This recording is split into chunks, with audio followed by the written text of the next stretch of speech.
one of two, at least. And, obviously we think that that high cost of life is very important and not fear-mongering. So Minnie, this is for Brian Kemp, more from ProPublica. Quote, within Thurman's first hours at the hospital, it should have been clear that she was in danger, medical experts told ProPublica.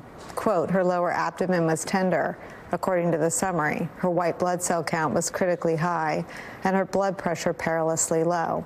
At one point, as Thurman got up to go to the bathroom, she fainted and hit her head. An ultrasound showed possible tissue in her uterus. If they're afraid, welcome to being female in America. If they're suggesting fear-mongering, the term is typically associated with an exaggeration or something that isn't happening. I would say to Governor Kemp and to Johnny McEntee, again, I wish they were right, but tragically for Amber and too many women, this is all way too real.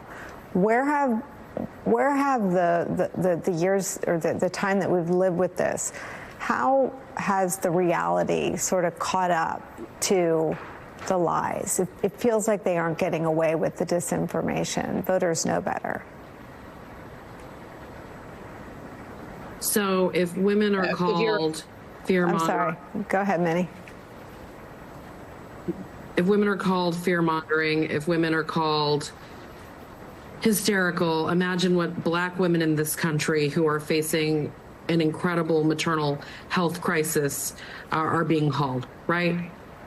It's important to remember this is a community of women who are most affected by these abortion bans because they're already experiencing pregnancy in a crisis, even prior to Dobbs. So I just want to name that. Brian Kemp has blood on his hands. I'm just going to say that. It's important to understand. There is something he can do about it. He, just like the rest of his extremist party, which he tries to distinguish himself from, that's his hallmark, right? I'm not Trump.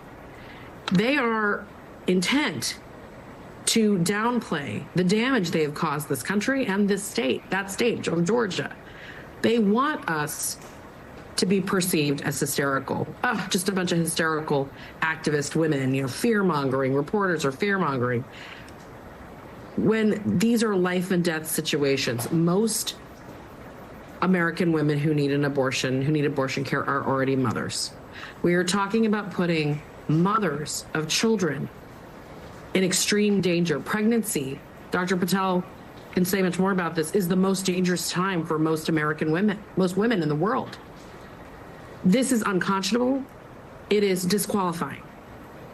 It has to be stopped, and we have to mobilize and make sure people understand there is no alternate position anymore in this country. You are either for restoring abortion rights or you're on the side of death and devastation for mothers in this country. All right, no one's going